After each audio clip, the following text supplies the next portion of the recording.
Estamos de volta com o nosso programa Primeira Linha na TV, recebendo o príncipe segundo na linha sucessória da monarquia do Brasil, Dom Bertin, e ele, com muita satisfação, logicamente, visitando a nossa terra, demonstra um carinho muito especial por Sete Lagoas e toda a região, e obviamente o assunto que estava na primeira parte do nosso programa é com referência ao Teodoro. Nós falamos aí dessa questão da linha de pensamento dele e o que nos surpreende, o que o senhor colocou. Vamos continuar então nessa linha de raciocínio. Eu estava dizendo que o próprio Teodoro não é republicano. Há uma carta dele, que é um sobrinho, que diz: meu sobrinho não tivesse coisas republicanas, que no Brasil, república e desgraça completa são a mesma coisa. O golpe de 15 de novembro de 1889 não teve como objeto direto a república. O Deodoro, quando saiu ao Campo Santana, no Rio de Janeiro, ele bradou: viva o imperador. Ele queria a derrubada do gabinete do Visconde de Ouro Preto. Mas, no entardecer do dia 15 de novembro, foram dizer a Deodoro que o imperador havia convidado para substituir na presidência do Conselho de Ministros a um político gaúcho chamado Silveira Martins. Quando disseram isso ao Deodoro, ele disse: este não. E aí deram para ele, então, assinar esse decreto, que é o decreto de proclamação da República. Por que esse não? Porque quando ele fora comandante da Praça de Porto Alegre, ele havia disputado com o Silveira Martins os amores da filha do Barão Triunfo. E havia perdido na sua disputa. E ele tinha um ódio de morte com o Silveira Martins. Então foi um caso de amor que mudou a história. Foi um caso de amor. A República é um regime, a meu ver, um regime espúrio, que nasceu da disputa de dois homens com uma mulher. Ou seja, um caso amoroso mal sucedido, igual a República. Pelo Deodoro.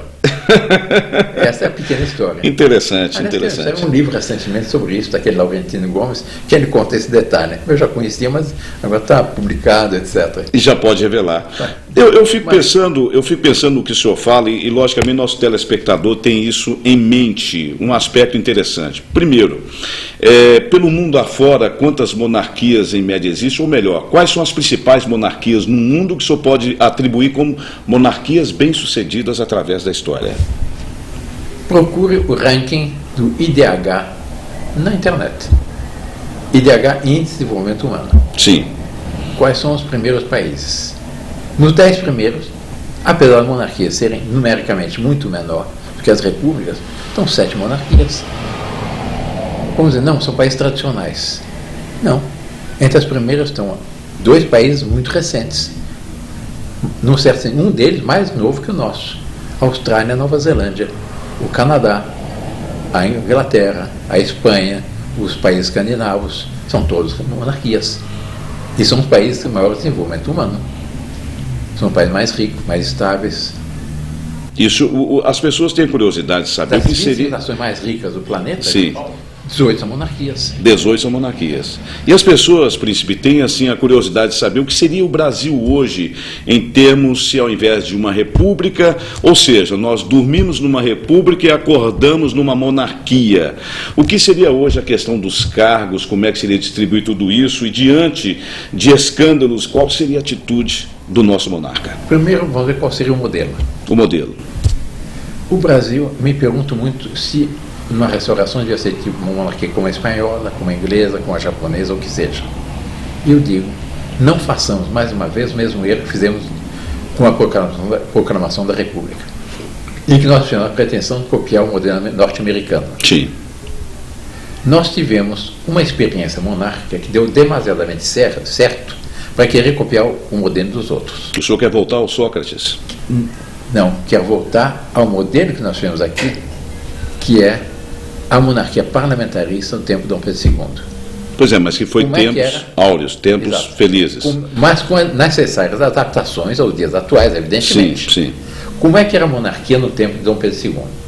Era uma monarquia parlamentarista, havia o poder executivo, o poder legislativo e o poder judiciário. Resumindo, o poder executivo era exercido através do primeiro-ministro. Correto. Havia o poder legislativo bicameral, Senado e Câmara dos Deputados, e o poder legislativo e judiciário com a sua independência garantida, como é teoricamente até hoje. Quer dizer, não se mudaria essa questão do terceiro poder, o judiciário. Não, mas havia um quarto poder. E aí estava a grande genialidade da monarquia. Sim. que era o poder moderador. O que era o poder moderador? Está no artigo 98 da Constituição de 1824, que foi a Constituição que teve maior durabilidade na nossa história. O poder moderador é uma atribuição pessoal do imperador que visava a harmonização de demais poderes em função do bem supremo da nação. Quando o atrito fosse grande. Exatamente, é o poder que visava harmonizar os outros poderes, coordenar os outros poderes. Numa crise como a de hoje, o que aconteceria? Simplesmente se demitiria o primeiro-ministro, que era o poder executivo, se convocaria novas eleições para o povo poder opinar. Ou seja, para que o nosso telespectador entenda, seria tipo o presidente da República, que seria o primeiro-ministro. Ele seria demitido pelo imperador imediatamente, seria uma atribuição do imperador, como né? Em todas as monarquias. E convocaria imediatamente novas eleições. E quem elegeria esse novo primeiro-ministro? O partido majoritário na nova eleição. O parlamento. O parlamento. Assim foi na monarquia, e esse regime deu espetacularmente certo. Perfeito. A história está para testemunhar isso. Ou seja, a responsabilidade continuaria sendo, em tese, o peso na cabeça do imperador. Ou seja, você não der certo... Seria do imperador. Quer dizer, seria a mais alta direção. Porque há um erro também, hoje, é que eles acham que governar é administrar. Na realidade, governar não é administrar. Governar, fundamentalmente, é orientar. E apaziguar. Governar é estimular, governar é coordenar, governar é fiscalizar.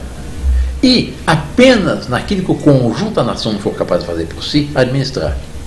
Deve haver uma enorme liberdade para que as forças vivas da nação possam desabrochar-se.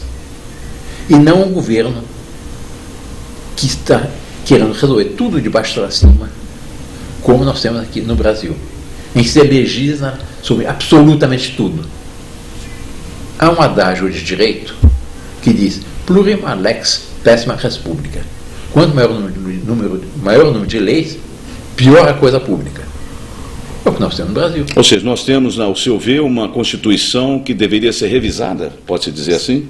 Um Código Penal, por exemplo? Então, tem que ser revisado. A violência no Brasil hoje é uma das maiores preocupações do povo brasileiro. Como é que a monarquia agiria nesse aspecto? Exatamente, não é impondo uma tirania, mas é criando um clima psicológico que estimule a virtude do povo e inibe as suas más tendências. Exatamente restabelecendo no país essa consciência que uma nação é, mais nada, uma grande família com um destino comum. Isso automaticamente vem por si. Ou seja, a família como centro, né? Como centro. O povo é bom. O povo não quer a corrupção. O povo quer o desenvolvimento. O povo quer o desenvolvimento. E o que o senhor pensa hoje dessa questão da violência que impera no Brasil, onde nós podemos melhorar? Bom, evidentemente há muitos problemas sérios no dia de hoje. A droga, a corrupção, etc. Não está sendo tratado o tema como deveria. Seria por ele. Não está sendo tratado como deveria. Eu considero, na questão da droga, que ia ser muito mais rigoroso. Ou seja, o pleno rigor nessa questão que mais afeta a família brasileira. Exato. E a religiosidade? O Brasil é um país laico, príncipe? Não. O país é um país religioso. O povo brasileiro é um país que ama a Deus e teme a Deus. E essa imposição do Brasil um país laico, como é que o senhor vê isso?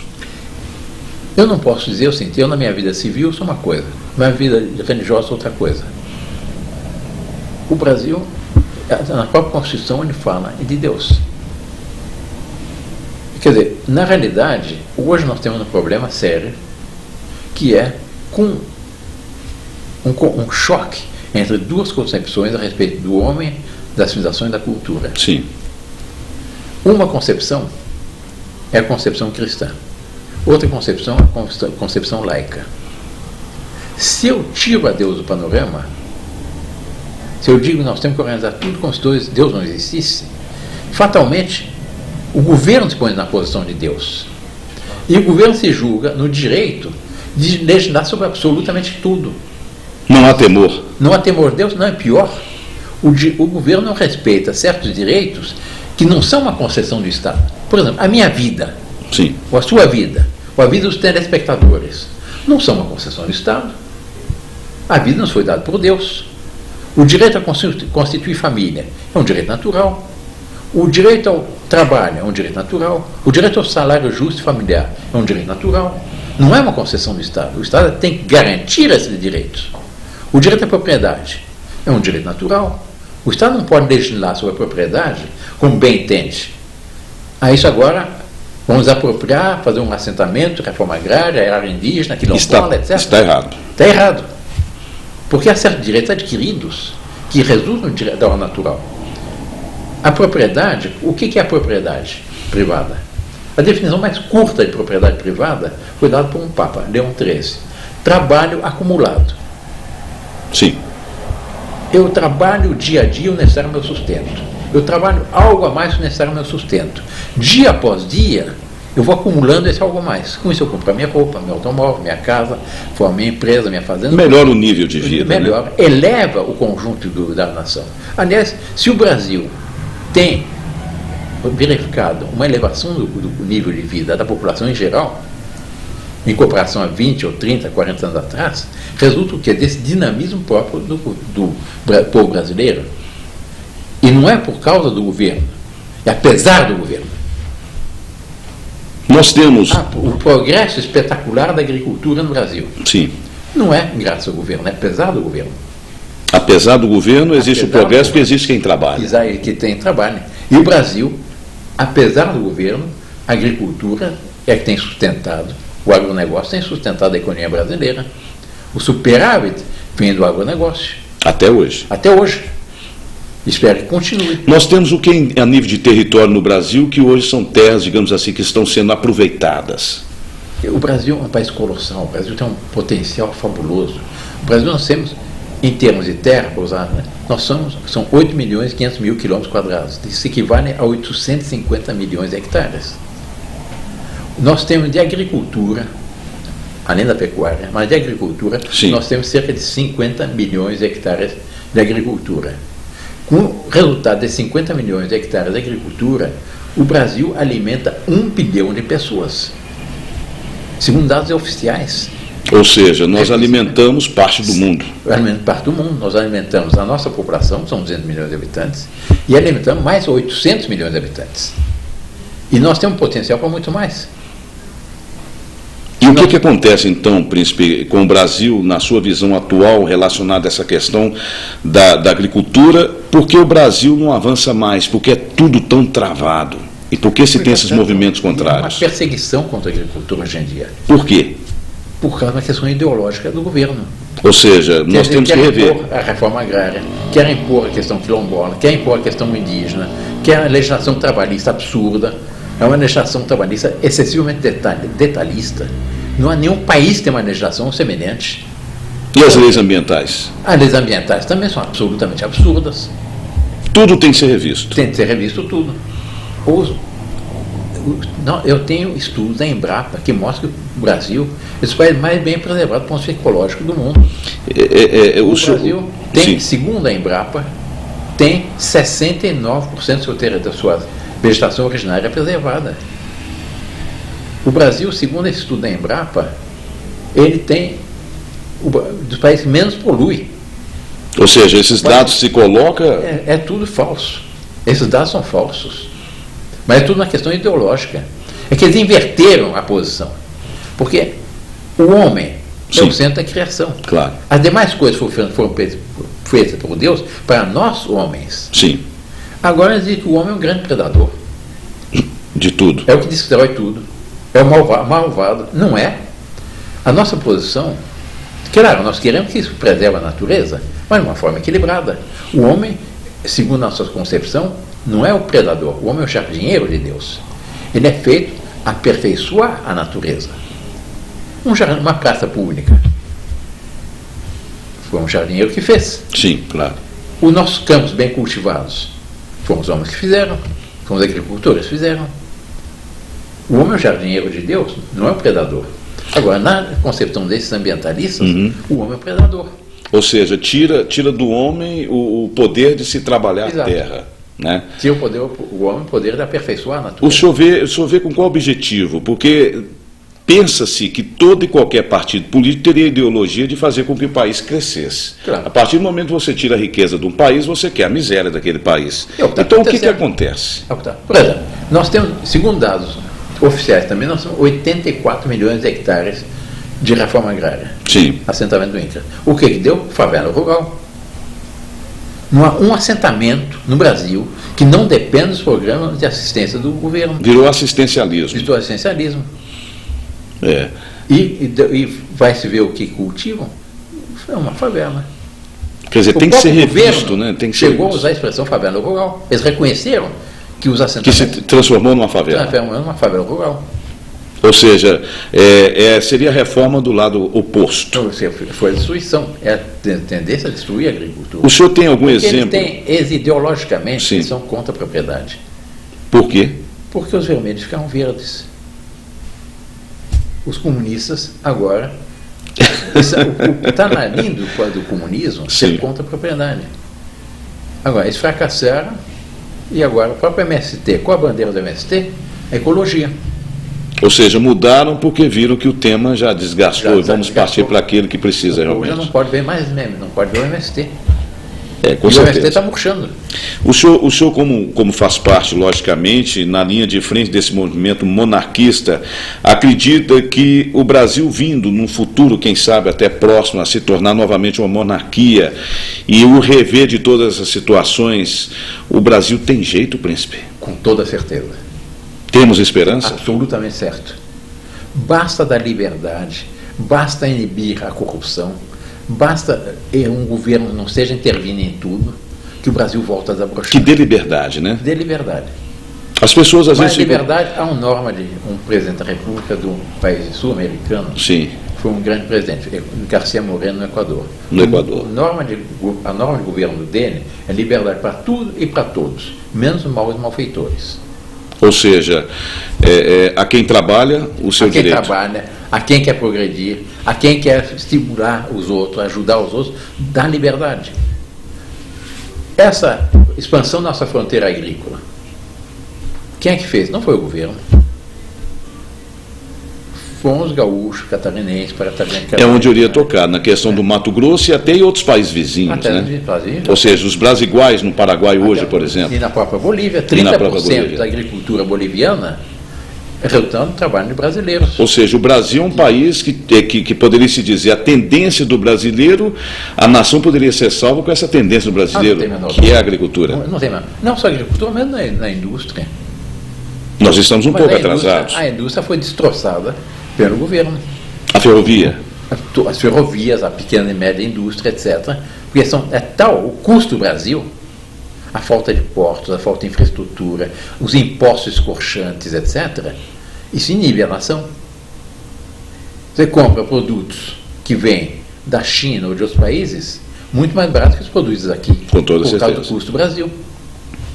Ou seja, uma reforma tributária também seria necessária. É indispensável. Há uma norma econômica que qualquer economista conhece.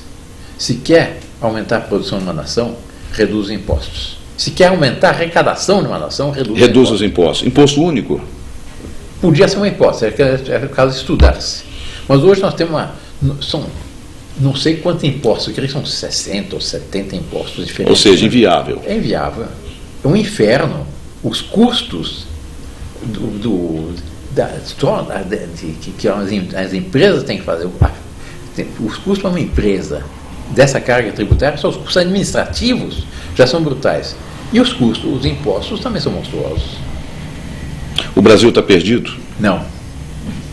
O Brasil está despertando de um pesadelo chamado República. E o que o senhor diria para os jovens que talvez não estudaram, como o senhor disse, os livros, a verdadeira história da monarquia? O que o senhor diria de recado para esse jovem que está ouvindo o nosso programa? Eu diria que estudem o nosso passado, sobretudo estudem o Brasil, conheçam o Brasil, amem o Brasil, saibam apreciar as qualidades e as virtudes do povo brasileiro e saibam confiar que com a ajuda de Deus o Brasil superará essa crise e que o Brasil virá a realizar aquele plano maravilhoso que a Divina Providência tem reservado para nós. com o qual todos nós sonhamos. Porque não há brasileiro que não sonhe com um Brasil próspero, um Brasil no qual haja verdadeira fraternidade, no bom sentido da palavra, um Brasil que haja verdadeiro, o Brasil é um país abençoado por Deus. Já nasceu com o Cruzeiro do Sul marcando nosso firmamento. Com toda certeza. Primeiro ato da nossa história, qual foi? Uma Santa Missa. Primeiro monumento na cruz.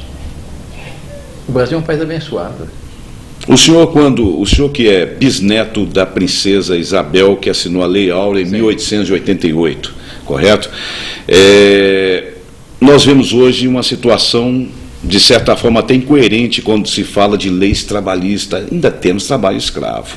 Que não sejam os negros que vieram de fora, mas dos trabalhadores, porque o salário mínimo, em tese, seria quase que uma escravidão. Como é que o senhor vê essa reforma que a monarquia poderia trazer na questão da distribuição de riqueza para o nosso povo? A verdadeira distribuição de riqueza. A distribuição resulta de uma redução dessa carga tributária, que é um confisco de cerca de 40% de tudo que nós produzimos.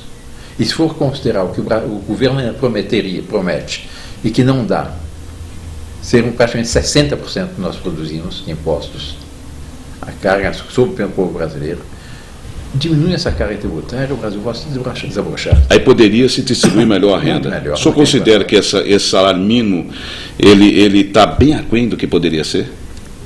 Podia estar muito mais alto. Mas, sobretudo, nesse salário mínimo está embutido quantos impostos? Quanto o pobre que recebe um salário mínimo paga de imposto? De volta os impostos? Não, que ele paga de imposto. Sim, estou dizendo de volta a questão dos impostos. De volta a questão dos impostos. Sobre o feijão, não sei, 20%. Sobre a cerveja, ou a cervejinha que vai tomar, é 70%, 80%. Sobre a passagem de ônibus. Sobre a passagem de ônibus, sobre a gasolina. Sobre tudo, nós pagamos uma fábula de impostos indiretos. Está tudo errado. Está errado. Está errado. Mas tem solução. Tem solução. Com toda certeza, não tem a menor dúvida que tem solução. Para aqueles que estão nos escutando... O Brasil é um país viável, né? E tem dado provas de si extraordinárias. Porque os governos têm aguentado, têm sobrevivido a essa crise, e apesar de continuar a progredir, é que é um país realmente... É que demonstra que ele é forte, né? Que ele é forte e é fabuloso. Qual o conselho que o senhor daria àquelas pessoas que hoje, até então, pensavam que a República seria o melhor caminho, mas que a partir de então observam da possibilidade de uma monarquia no Brasil? Que conselho o senhor dá para os nossos telespectadores da nossa região? Que procurem coligar-se, unir-se, etc. Porque todas as pesquisas de opinião mostram que o Brasil tem uma tendência conservadora. É preciso exatamente que os conservadores, os bons brasileiros, se coliguem para fazer frente a essa verdadeira conspiração que existe para destruir o país. Somos uma nação forte. Com toda certeza. O Brasil tem dado provas de si, como eu disse, fabulosas.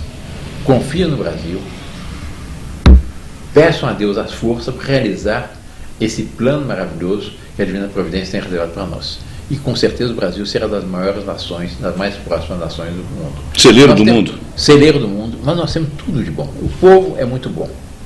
A terra é riquíssima. Nós temos minerais fabulosos. O clima favorece. É muito favorável. Nós não temos nem os frios polares, nem os desertos, os climas saarianos, e nem os calores europeus ou dos Estados Unidos ou do Canadá. É uma terra invejável, né? É uma terra, mas país temperado. E o calor é benéfico. O calor favorece a agricultura, favorece a natureza. É muito mais econômico viver num país quente que num país frio. Nós não dependemos de calefação. Pelo contrário, nós temos tudo para ser os primeiros países do planeta. E seremos. E tenho certeza que seremos. Com a ajuda de Deus, o Brasil vencerá. Peçamos a Deus Nosso Senhor que nos ajude, peçamos a Nossa Senhora Aparecida, padroeira do Brasil, rainha do Brasil, que nos abençoe, e vamos continuar a realizar a nossa vocação. Bertano, nós gostaríamos de agradecer em nome aí, do programa Primeira Linha, na pessoa do Santiago, que é o nosso diretor, pelo seu carinho, pela sua participação, por ter nos dado essa oportunidade honrosa de entrevistá-lo e dizer que o senhor nos deu uma aula. Mais uma vez nós ficamos honrados com a sua presença e com a sua participação no nosso programa. A sua despedida. Muito obrigado pela oportunidade de me dirigir ao povo de Sete Lagoas, ao programa Primeira Linha, e espero que não seja a última, que nós outras vezes possamos encontrar e com isso falarmos a respeito de nossa pátria, nosso querido Brasil, nosso hoje grande querido e tão sofrido no Brasil. Nós queremos exatamente que o Brasil supere essa crise e temos certeza que os bons brasileiros se unindo, nós superaremos essa crise. Nós te agradecemos, estaremos de volta na próxima semana com o programa Primeira Linha na TV. Fique com Deus, porque graças a ele que a vida continua.